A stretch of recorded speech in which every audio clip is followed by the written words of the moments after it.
What's going on, guys? 2007 Toyota FJ Cruiser upgrading to an internal clutch slave cylinder, which is way more expensive than the regular throwout bearing. Basically, my FJ Cruiser has been squeaking and making noise whenever the throwout bearing is spinning.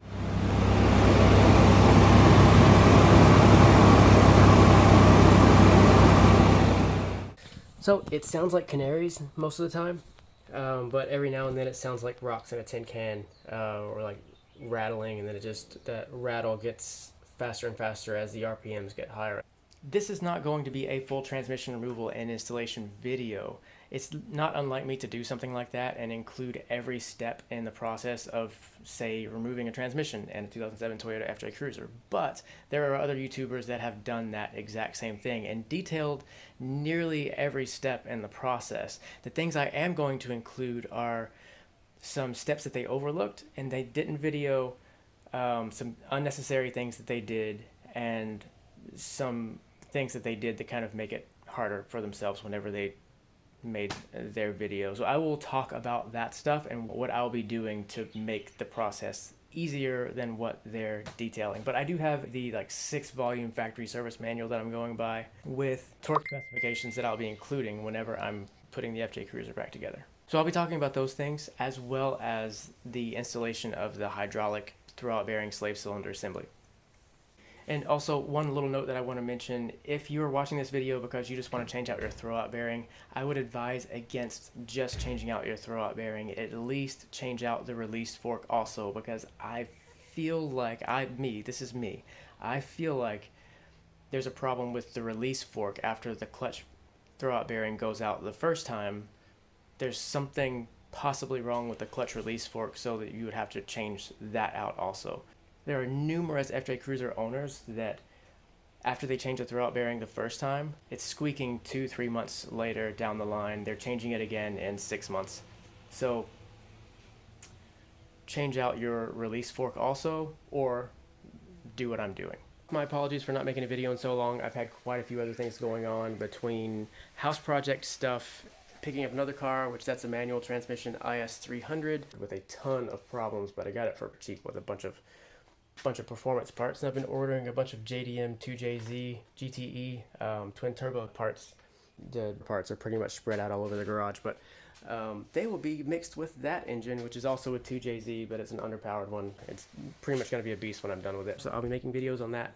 So if you are at all interested in that, which I'm super excited about it, if you're at all interested in that, then stay tuned for that, because that is going to be a build progress that will be coming up. I still have a lot of parts that I haven't put on this FJ Cruiser that I will be doing videos on, hopefully in the near future, whenever I get some time that frees up between everything else. Anyway, I'm having trouble with my factory throwout bearing setup that's in the FJ Cruiser. So this is a full replacement. This is an internal slave cylinder that goes inside the transmission, and I really don't like this setup, but I don't like that the throwout bearings have such a short lifespan on the FJ Cruiser. I've put 50,000 miles on this one, because I got this at 100,000 miles on the odometer. And I don't know if the throwout bearing and the clutch has been changed out by the previous owner. But from my understanding, this throwout bearing that I got from Clutch Masters is the one that will work in all models of FJ Cruisers, and also the Tacomas that have the 1GR engine, this is the 1GR engine. They come with a similar transmission, similar throwout bearing setup, if not the same transmission. That I don't know. Clutch Masters, they mentioned vacuum bleeding the system. I don't have a vacuum bleeder. I will be doing the reverse bleeding process. I mean, you're not really even bleeding it. You're pushing fluid up from the bottom once, and then that's it. You can drive it off. I will be using this instead of a regular transmission jack because I don't have a transmission jack. This is just an attachment. This is just a cheap Napa 3.5 ton jack. So I am going to get to work pulling the transmission out of the FJ Cruiser, which I don't want to do, but I'm going to do anyway. There is a link down in the description of some guys that they do a very good job of going through nearly everything that you need to do to pull this transmission out. One of the things that they don't talk about is they don't talk about where they're supporting the transmission. You just have to look and see where they put their jack on the transmission, which is very important. They remove the mount and they put their jack where that mount was. If you don't do that, then your transmission will be back heavy or it will be front heavy, and it'll be pushing on the engine, and you will, if you can even get the transmission off of the engine, it's going to be very hard. I've also got these 3 little blocks up there. The transmission has a tendency to roll towards me because it's heavier on the left side than it is on the right side because of this, where this front drive shaft connects to the front differential. You have some gears and everything hanging off there, so that weight makes it want to roll this way. So even though I have a strap there, I've got these just sitting there just for security, because they'll push against that fin hanging off the transmission. The other thing, little thing, is they take these brackets off. They connect on the bottom of the catalytic converters for the left bank and the right bank. These don't need to be taken off. They're not in the way. They don't bump anything when you're sliding the transmission out. But another thing that the guys did that I found very difficult in trying to follow what they were doing is when they took the exhaust Y pipe out, all they did was bend up this bracket, and they're like, oh yeah, just push it out of the way and you'll be fine. Well, I pushed it out of the way and I could not get the exhaust Y pipe off. I had to take that off completely, and even then I had trouble getting the catalytic converter to clear this part of the frame.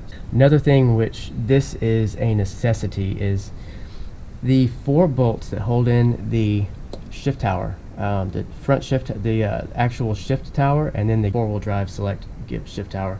Those 4 bolts, they're 12mm bolts, and they show that they're accessing them from here, from inside of this little hump around the transmission. That is, I don't know how they did that.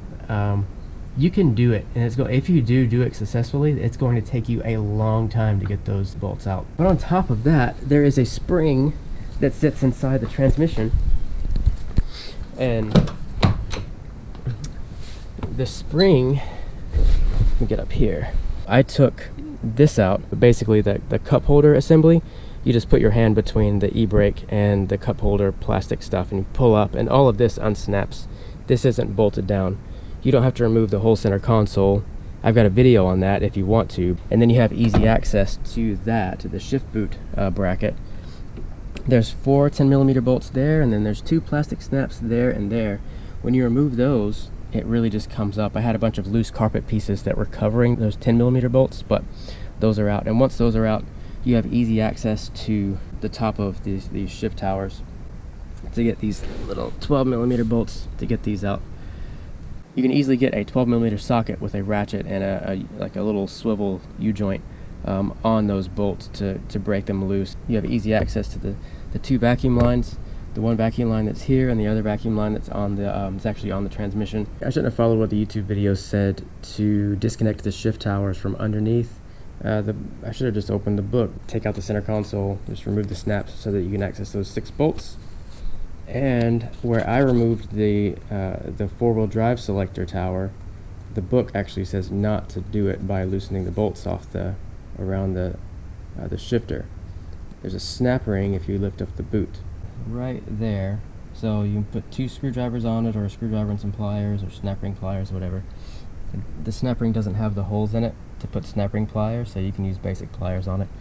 But a 6-gear shifter, that does need to be unbolted, and that is sealed by the Permatex silicone gasket maker stuff. So I'm gonna reseal that with the same whenever I put it back in.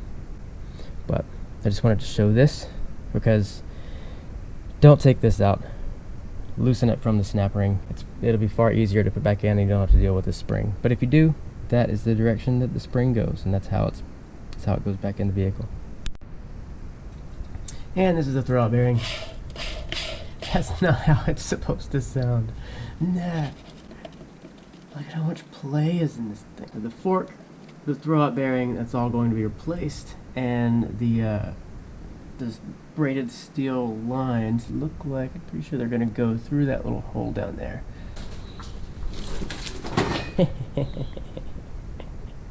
Oh, did the box scare you? Did the box scare you? I'm sorry. That's what she gets for snooping around in the garage.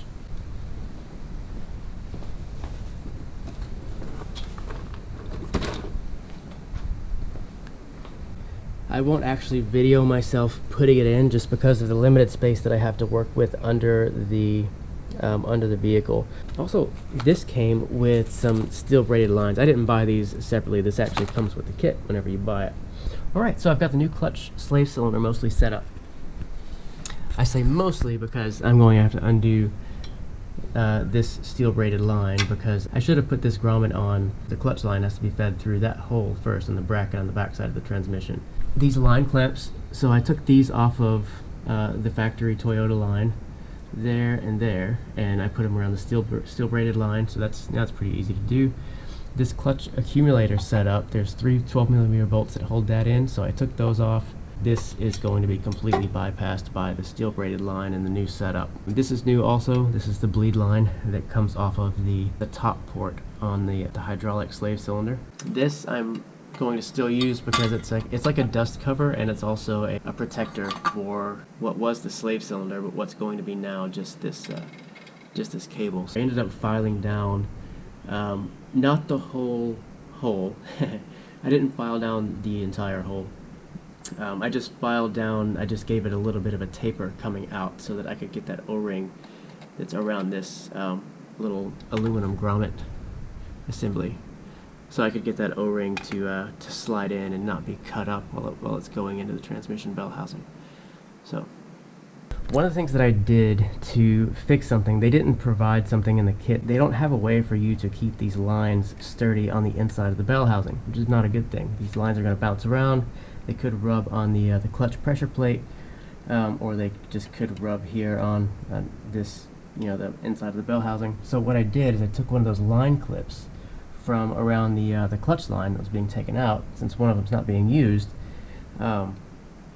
I bolted it in here, and the bolt that I used is actually this clutch accumulator. It was one of the bolts that held it in place, and the threads for it went all the way into the inside of the bell housing, so I didn't have to do anything. I really just, instead of bolting the bolts in from the outside of the bell housing, I bolted it in from the inside and put it around that line clip, and I just gently clamped these this line clip around that. This top one is the one that the bleed line connects to. So that bleed line that I showed that is here. So the bleed line connects to the top fitting, and the line that goes to your clutch pedal connects to the other fitting. But this, the torque spec on this, Clutch Masters says that should be 43. And their bolt is slightly shorter than Toyota's bolt. And Toyota's bolt, they say the torque spec should be 37. So you can use whatever torque specs you want if you want to go by the factory service manual, or if you want to go by Clutch Masters. I am going to attempt to follow Clutch Masters one, even though this is a shorter bolt and they want a higher torque. This clip comes out, and this goes there, and the clip holds this in place. Clutch Masters recommends vacuum bleeding, and if my reverse bleeding doesn't work, then I'm going to borrow my my friend's vacuum bleeder. But reverse bleeding, I basically just put a hose on here, and I'm pushing fluid up from the bottom with a huge syringe. So that pushes the fluid up where the vacuum bleeder connects to the top, and it sucks fluid up. So that sucks air out, in addition to sucking the fluid up, and this pushes the air out in addition to pushing the fluid up.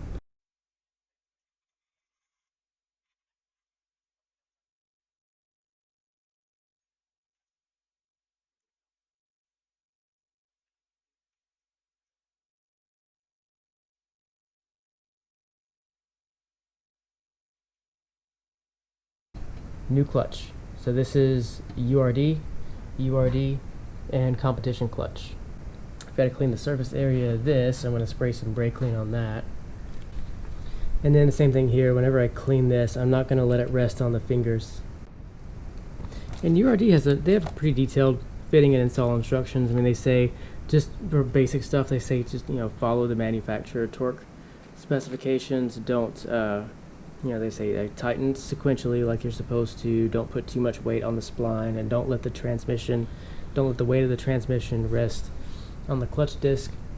And then put grease on the spline, clean the spline really well, which I still have to do before I put this back. But they actually say use high temperature grease. I was just going to put wheel bearing grease on mine. Make sure that the pressure plate slides on, that it goes on easily, it comes off easily on the spline. I'm going to continue on and put my new clutch and flywheel on. That's not going to be in the video. With this spring, there are two 90-degree protrusions that go in little holes that are in the shift tower assembly. So the spring needs to go back in this direction. This one actually fell out, but this looks like the direction it goes because there's wear on this side of the spring where it touches this, the four-wheel drive selector. Set it back on top of that little steel gasket that's down there. There wasn't any silicone gasket maker. It was on either side of the gasket. The book did not mention any way in how to put this spring back in. I had to investigate the direction that the spring goes. I'm reassembling mine in HL. So I've got the spring on the bottom, and you kind of have to put it in the selector in the little square where both of those shafts have lined up, and the bolt holes are offset. So now with it pressed down, I can shift it over, because with it's pressed down, that keeps that spring lined up. And now I've lined up the bolt holes. And then torquing down these 4 bolts that go into the transfer case part of the transmission for the four-wheel drive selector. These are 13 foot-pounds according to the book. After this gasket sealant is put down, these are 15 foot-pounds, these longer bolts that go in the transmission for the 6-speed gear selector. And going over more torque specifications, the larger bolts that are labeled A, that are on the top part of the bell housing, those are 53 foot-pounds, and the smaller bolts are 28 foot-pounds. The 2 starter bolts that are there are 27 foot-pounds. I pulled that from another page earlier in the book and just remembered it for this part. These 4 bolts that hold the transmission mount that bolt into the transmission, 48 foot-pounds. The 4 bolts that bolt the transmission mount to the saddle, they're 14 foot-pounds. And then the 4 larger bolts that go through the frame that support the saddle, 53 foot-pounds. So now we're on to the bleeding portion. I will be using a reverse bleeding technique, which is basically using this syringe that has like 250 milliliters of brake fluid in it. If I can get it to stand back up, I had it balanced there. Okay. So I'm going to crack this loose, but I do want to mention that these 2 tools, this is 3/8 and 11 millimeter. It looks like it's supposed to be 7/16, but I'm using 11 millimeter. It's still a pretty snug fit. It's the only part in the install process that I've had to use standard tools. So you want to make sure you at least have a 3/8 and an 11 millimeter. But with the reverse bleeding technique, I know Clutch Masters recommends using a vacuum bleeder, which sucks fluid up from the bottom, it's good. You know, you get rid of air that way, you create a vacuum. I will be using the reverse bleeding technique, which is basically pushing fluid up from the bottom. If I didn't already have air in the lines, what I would be doing is I would be pushing the fluid all the way up until it's at the top, and then once it's at the top, I would slide it over this bleed screw. If I could get it to go on. Alright, so now, so the bleed screw is open, and I'm really just pushing fluid up from the bottom.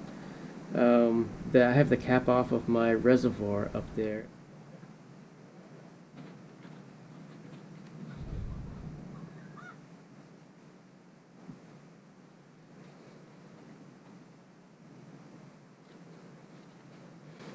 Close this.